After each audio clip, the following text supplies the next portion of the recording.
yan mga idol, good day. So yan, mag-unbox tayo ngayon mga idol ng pinadala sa atin. So, dalawang items to mga idol. Tara, huwag na nating patagalin. Let's go. Mga idol, so unbox na natin. Tignan natin kung ano yung laman. Unahin natin. Ano? Tignan natin. Mukhang okay naman yung package niya. Pagka-package niya, okay naman.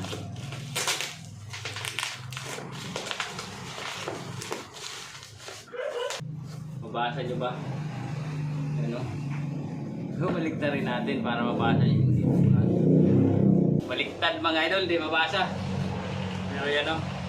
Metal detector. Oo. Tignan natin yung loob. Ano?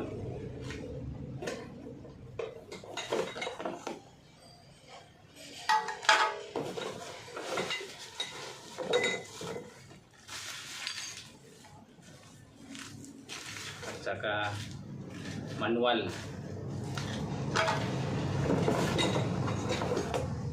So yun lang, wala nang laman to.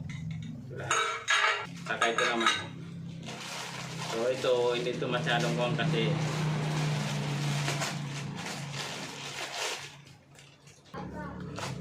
so yan, battery lang to mga idol. So battery to nitong metal detector. So, piraso. Kita ko sa inyo. Yan mga idol, ito na yung in-order ko to mga idol. Hindi to sponsor, in-order ko to sa online shop. Idol, may mga nakukuhang ginto doon sa sapa, sa lupa ng lola namin. May nakukuhang ginto, kaya itatry kong mag-detect doon kung may makuha dong gold nuggets na kung tawagin dito sa amin free gold. So yan no. So asimbolin ko lang to mga idol at ipapakita ko sa inyo. Yan mga idol, ito na lahat mga idol oh. Yan, nabuo na natin. Ito mga idol, i-try natin kung makakadetect nga siya. Yung coins 5 pesos, silver na kwintas, saka singsing na 14k gold, at saka yung metal na pako. So unahin natin tong coins. So yan, gumagana siya mga idol sa 5 pesos coins. Saka pangalawa itong itong silver mga idol na kwintas. So yan, gumagana siya mga idol. Gumagana siya sa silver.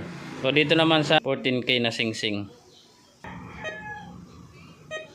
Gumagana siya mga idol sa 14k na gold singsing. Ito naman sa pako.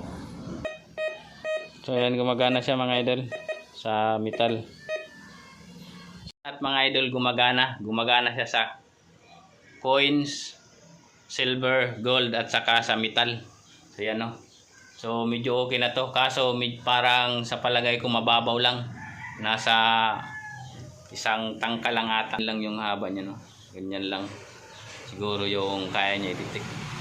Pero okay na din mga idol, itatry nating man-detect doon sa bundok at saka sa mga gilid ng sapa kung may makukuha tayong gold nuggets, o kung tawagin dito sa amin ay free gold.